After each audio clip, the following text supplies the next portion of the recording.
En diciembre, el Poder Ejecutivo remitió un proyecto de ley a la Asamblea General por el cual se planteaba extender el alcance de las exoneraciones dispuestas para las empresas periodísticas de radiodifusión y televisión. Más recientemente, el 18 de enero, la Unidad Reguladora de Servicios de Comunicaciones, la URSEC, autorizaba a Mercado Libre a desarrollar su propio sistema de cadetería, de acuerdo con una resolución firmada por la presidenta de ese organismo, Mercedes Aramendia. Así, rapidito, planteo algunos de los temas que seguramente podremos estar analizando a partir de este momento con Pablo Siris, director de URSEC en representación del Frente Amplio y periodista. Ustedes saben que para un periodista entrevistar a un periodista siempre es difícil, ¿no? Pero como es un amigo, es un placer. Pablo, muchas gracias por comparecer hoy aquí con nosotros. El placer es mutuo y es siempre una alegría poder estar aquí, además conversando contigo, que efectivamente sos un amigo. Y bueno, estos eran dos temas como para ir arrancando, ¿no? ¿Por cuál empezamos? Pero, bueno, tú planteabas el proyecto de ley presentado por el Poder Ejecutivo en relación a las exoneraciones impositivas a los medios de comunicación, que tiene algunas particularidades. Amplía los montos de la exoneración a medios de comunicación a una cifra muy importante, y realmente pone en cuestión ¿qué es lo que consideramos un pequeño y mediano medio de comunicación? En realidad, prácticamente todos los medios de comunicación del interior quedan abarcados con esta cifra que se plantea, e incluso algún medio montevideano también quedaría dentro de esos márgenes.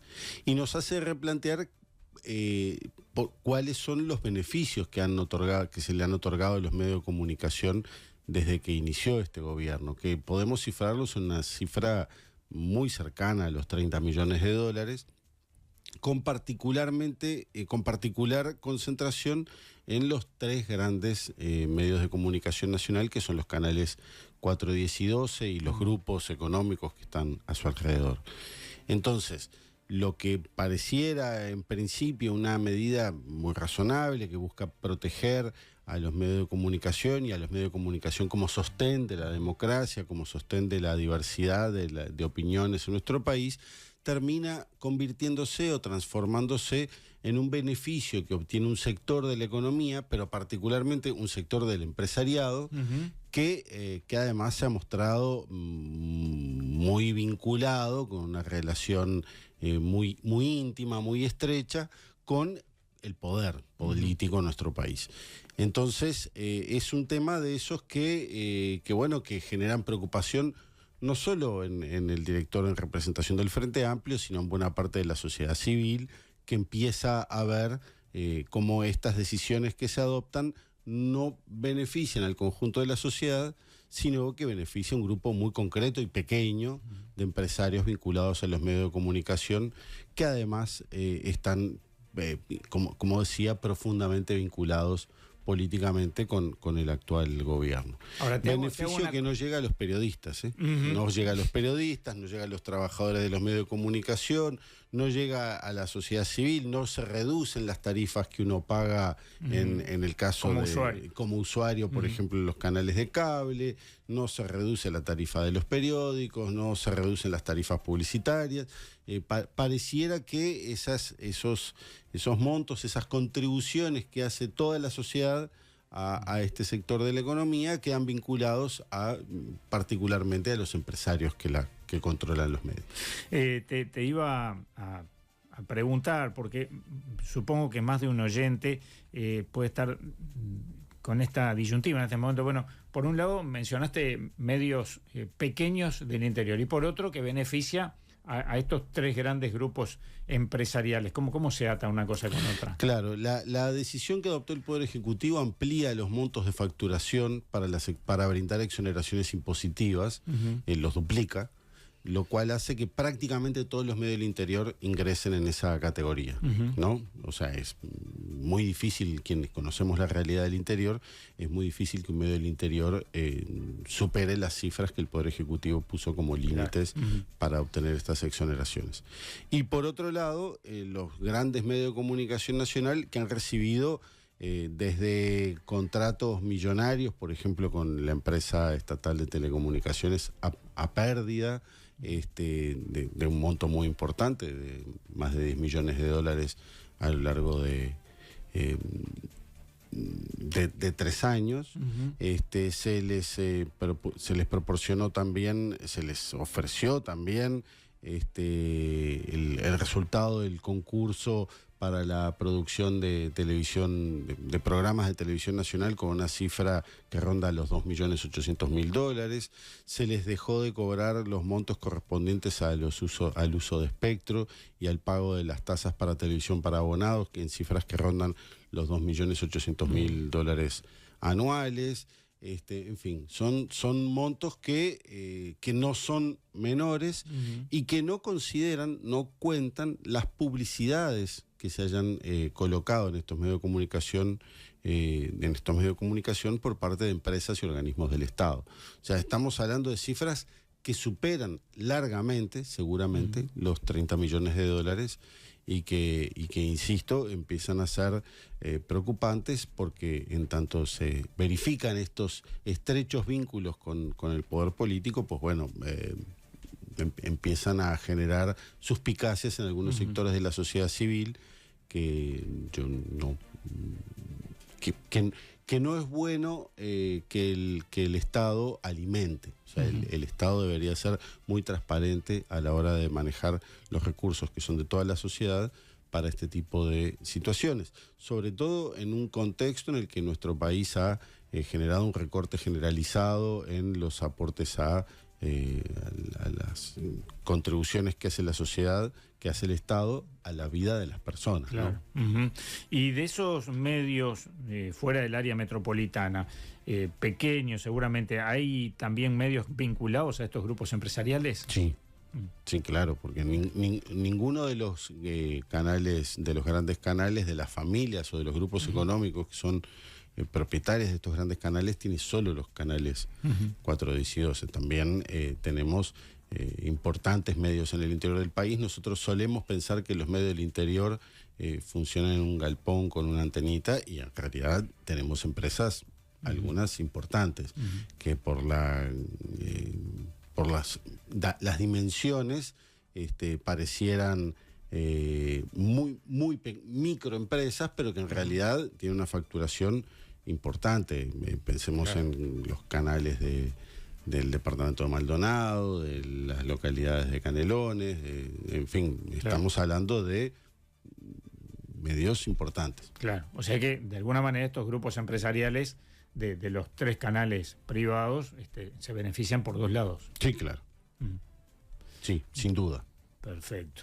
Bueno, después estaba el otro tema que planteamos, que era esta posibilidad que brindó la URSEC en forma mayoritaria. Entiendo, si bien decía, fue firmada por la presidenta Mercedes Aramendía, de autorizar a Mercado Libre a desarrollar su propio sistema de cadetería. Cuando salió publicada la noticia, por supuesto, siempre aparecen comentarios, opiniones de la gente, y uno, recuerdo de esos comentarios, decía: ¿y qué tiene que ver la URSEC en todo esto? La URSEC, una de las particularidades que tiene en nuestro organismo es que se encarga de todos los sistemas de comunicaciones. O sea, la URSEC regula los servicios de comunicación audiovisual, radio, televisión para abonados. Regula también los sistemas de telecomunicaciones, de telefonía móvil y redes fijas de internet, redes ahora hasta satelitales, y regula también los servicios postales. Desde su origen, la URSEC es el organismo regulador de los servicios postales, a partir de que digamos, de que se inició el régimen de competencia de los servicios postales, de que dejamos de tener un solo operador postal, el Correo Uruguayo, y empezamos a tener, como tenemos ahora, una cantidad importante de empresas. La URSEC además es quien recauda la tasa de financiamiento del Servicio Postal Universal, que es la tasa que pagan todos los correos privados para garantizar la existencia de un prestador que brinde el servicio postal universal. En nuestro país eso es el Correo Uruguayo, que llega hasta las más recónditas localidades de nuestro país.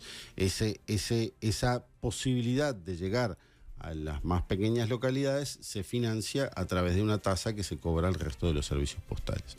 Entonces, el funcionamiento de todo el sistema postal es un engranaje muy complejo en el cual tenés una cantidad de empresas en competencia que a su vez financian al prestador del servicio postal universal. Yo no expresé mi oposición per se a la posibilidad de que Mercado Libre solicite una licencia de servicios postales. De hecho, es deseable que quienes prestan servicios postales soliciten su licencia. Ese es un mercado con altísimos niveles de informalidad. Entonces, es muy positivo que se haya ¿Sería un correo privado licencia. más? Exactamente. Ahora, el volumen de envíos que hace Mercado Libre hace suponer que esa empresa se convierta en un gran prestador. Entonces, ¿qué es lo que yo planteé originalmente? Bueno, hagamos un análisis del riesgo que eso implica de la concentración de servicios postales. En la medida en que además Mercado Libre... En detrimento del correo. En detrimento de todo el mercado. De todo el mercado. No es en detrimento del correo. Es en detrimento de todo el mercado. ¿Por qué? Porque Mercado Libre va a contratar a otras empresas para brindar sus servicios postales y entonces por esa vía Mercado Libre adopta una posición, entiendo yo, que podría llegar a considerarse una posición dominante en el mercado y en ese caso, genera una serie de prejuicios. Lo que yo entendía era que debía hacerse un análisis de cuáles eran el volumen de esos movimientos y cuáles eran los efectos que esa cantidad de trabajo que tiene esta empresa podía generar en el mercado, el impacto que tiene que contrate a algunos de los principales operadores postales del mercado e informar a la Comisión Nacional de Defensa de la Competencia para que ésta a su vez evaluara esa situación previo a otorgar la licencia. El directorio de la URSEC entendió que eso no correspondía y decidió adoptar la decisión previo a que se hiciera este informe a la Comisión Nacional de Defensa de la Competencia y de recabar su opinión. Entiendo que es una mala decisión en este caso, pero bueno, por supuesto que adoptada legítimamente. Entiendo que además debimos habernos tomado los tiempos necesarios para el análisis de la situación. Esta decisión se adopta en una sesión extraordinaria el 18 de enero. No parece que fuera una decisión meditada de la mejor manera, asumida por lo tanto con el estudio necesario y con la seriedad y profundidad necesaria a estos efectos. Bueno, este es otro de los temas que a lo largo del tiempo hemos conversado en más de una ocasión, donde de alguna manera, como representante del Frente Amplio, has quedado en minoría, ¿no? ¿Cuál es el balance de estos 4 años de trabajo en la URSEC? Si se pudiera hacer al día de hoy un intento. Bien, es una pregunta muy interesante. En realidad, buena parte de las decisiones que se han adoptado en el organismo han contado con nuestro respaldo. Además, el equipo de trabajo que me acompaña me ayuda en el análisis muy meticuloso, muy acucioso de los temas y en la mayor parte de los órdenes del día que tiene la URSEC, los temas, las decisiones se adoptan de manera unánime. ¿Dónde no hemos tenido unanimidades? Bueno, no hemos tenido unanimidades en las decisiones que se han adoptado, que yo entiendo que van en el sentido de concentrar el mercado de las telecomunicaciones, concentrar los servicios de comunicación audiovisual, concentrar ahora también los servicios postales. Hay decisiones que se han adoptado que yo entiendo favorecen fundamentalmente a los sectores dominantes de la economía y no a la sociedad en su conjunto, y esa es una preocupación en la que estamos permanentemente expresándonos en el directorio de la URSEC y lo dejamos sentado en las actas y en los expedientes. Hemos votado en contra o absteniéndonos de las licencias que se han otorgado a los servicios de televisión para abonados, en tanto entendemos que Antel mantiene el monopolio en la transmisión de datos fijos y que además esa situación que se ha planteado a partir de ahora debería requerir otras regulaciones si es que se decidiera hacer de esta manera. Entiendo además que la desregulación, que son algunas de las decisiones que se han adoptado, creo que van en esa vía, solo beneficia al más poderoso. Desregular un mercado no beneficia a la sociedad, beneficia a los sectores más poderosos de la economía que terminan concentrando ese mercado. Entonces, creo que es una de las situaciones en las cuales hemos estado permanentemente colocando nuestra oposición en estos temas. Sin embargo, insisto, en la mayor parte de los temas normalmente decidimos hay acuerdo con unanimidad. De todas formas, esto que tú estabas planteando me parece sumamente importante a propósito de algo que leíamos más temprano. Estamos en plena campaña electoral, los precandidatos y candidatos hacen saber su filosofía con respecto a determinados temas. ¿Y por qué iba esto? Por lo que tú decías de Antel.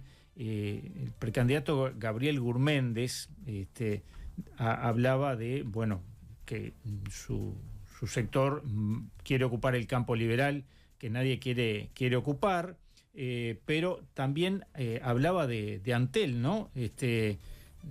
Decía, es muy importante que hayamos llevado adelante con responsabilidad la gestión de las empresas públicas y decía, tenemos monopolios que nos ahogan, no los queremos, tenemos privilegios corporativos del Estado, pero privados también y sindicales también. Digo, porque es toda una exposición de filosofía de trabajo, ¿no?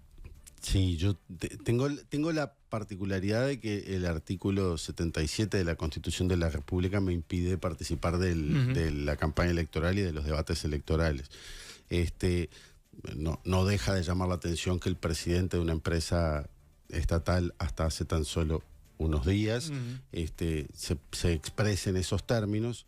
De hecho, llama mucho la atención y pone a uno a pensar en si esa posición habrá orientado su presidencia en la empresa. Llama mucho la atención, además, proviniendo los trabajadores de Sutel no tienen dudas. No tienen dudas, pero allí hasta allí puedo llegar. Seguro. Llama mucho la atención en un dirigente del partido de José Valle Ordóñez, un planteo de estas características. Pero bueno, entiendo que todo cambia. Los oyentes hicieron saber eso también, que planteara un enfoque liberal y no gallista. Sí, viste la canción de Mercedes Sosa de Cambia, todo cambia. Hay situaciones que realmente a uno lo impactan en ese sentido, pero no podría llegar mucho más allá de volvamos a lo técnico entonces. Con respecto a esas decisiones de cuando se otorgan concesiones, como en este caso, bueno, puede ser el de Pedido Ya, pero solo como un ejemplo, ¿no? De Mercado Libre. De Mercado Libre, perdón, sí. Porque quería hablar de Pedido Ya. Justamente me traicionó, me anticipó la ansiedad. Si será importante, pensaba, cuando se toma una decisión de estas características, pensar en lo que puede venir más allá del momento puntual, ¿no? Entonces, ¿por qué traía el ejemplo de Pedido Ya? Porque, bueno, una empresa que estaba instalada ya desde hace tiempo, funcionando de determinada manera, de pronto cambian las reglas de juego con el costo, por ejemplo, de 250 personas sin trabajo casi de un día para el otro, ¿no? Claro, ese es el peligro de la concentración. Cuando tú generas una situación donde una empresa obtiene una porción tan importante del mercado como la que tiene Pedido Ya o como la que tiene Mercado Libre en sus áreas respectivas, lo que sucede es que luego esa empresa, cuando toma decisiones, afecta a toda la sociedad, no solo a ese mercado, por supuesto que también a ese mercado, pero no solamente, sino que termina afectando a toda la sociedad. Pedido Ya es también una empresa postal. Claro. La mayor parte lo identificamos con el delivery de alimentos y de farmacia, etcétera, pero es también un servicio postal, tiene una licencia postal otorgada, si no me equivoco, el año pasado, y bueno, en tanto es un servicio postal, yo solicité precisamente en el directorio de la URSEC que se le solicitara a esta empresa las condiciones en las que va a prestar su servicio, en tanto eso está regulado por nuestra institución. Pero son situaciones que generan luego, como te decía, perjuicios para la sociedad, para el conjunto para los trabajadores en este caso, sin duda, pero que bueno, que tienen que ver también con las lógicas del mercado, que no son las lógicas de la gente. Claro. O sea, si para una empresa X es más barato producir en otro país, simplemente se muda. Pero la gente no puede mudarse junto con la empresa, los países no se mudan, las sociedades no se mudan. Entonces, desde el Estado lo que uno debe hacer es buscar los mecanismos para compensar, para equilibrar estas situaciones o para buscar evitarlas a través de la regulación, precisamente de la regulación, no de la desregulación. La desregulación, insisto, solo favorece al poderoso, y el poderoso, cuando estamos hablando de una multinacional versus trabajadores, que la mayor parte de ellos incluso son empresas unipersonales, no asalariados, es de una desigualdad tan evidente que solo puede ser compensada con regulación de organismos estatales. Y ese es el rol que deberíamos cumplir, y pareciera que hay quienes entienden que no debe ser de esa manera, como quienes reivindican ahora la reducción del Estado y la liberalización de la economía, etcétera. Desde el Estado escudo de los pobres a la desregulación de la economía o la desaparición del Estado o la reducción del Estado, hay diferencias muy significativas que, insisto, aunque todo cambia y aunque la gente puede cambiar en sus posturas y en sus consideraciones, realmente a veces es difícil de entender. Ya en el tramo final de esta charla, ¿cuáles son los desafíos que quedan durante los meses de este gobierno? Para la URSEC, digo, ¿no? Desafíos quedan muchos, pero... No, desafíos hay realmente muchos. La URSEC, además, la posición del Poder Ejecutivo, respaldada por la mayoría del Parlamento, ha sido asignar a la URSEC una serie de competencias que son normalmente ajenas a los reguladores de servicios de comunicaciones, y que le están generando un fuerte impacto a la hora de establecer sus prioridades. Por ejemplo, en este momento la URSEC es el organismo que recibe el registro de las personas al NOYAME, o sea, las solicitudes de personas de registro NOYAME, así como las denuncias por incumplimiento de este servicio. Es el organismo que se encarga de multar a nombre del Poder Ejecutivo por las llamadas irregulares al 911. Ahora la última rendición de cuentas, a partir del 1 de enero, le asigna a la URSEC el control de la publicidad oficial en medios del interior.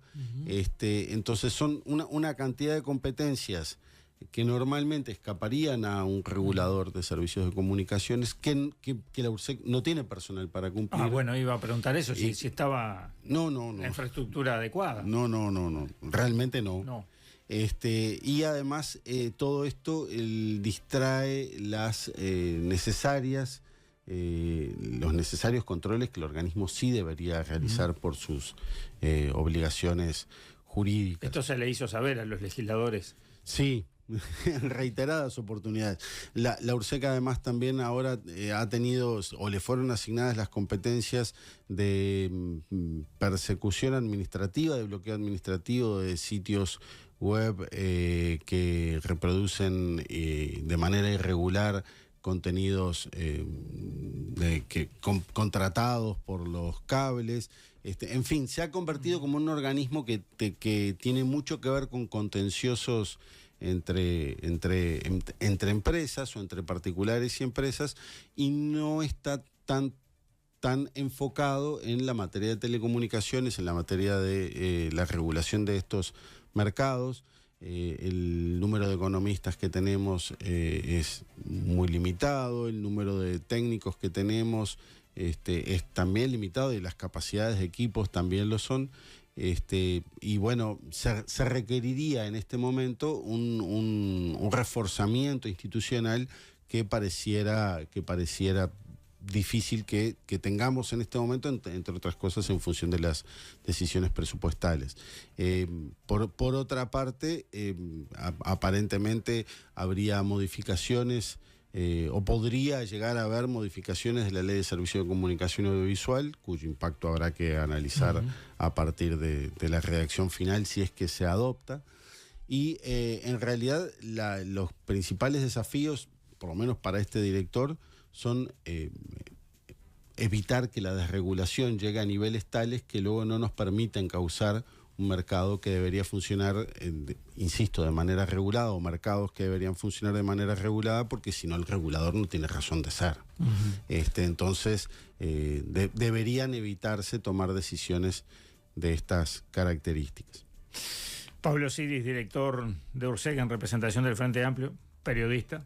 Muchas gracias por estos minutos en Info24, que siempre resultan escasos, pero termina siendo la excusa para volver a juntarnos. Pero como no, encantadísimo siempre. Un fortísimo abrazo para ti, para la audiencia que es tan seguidora además. Sin duda que sí.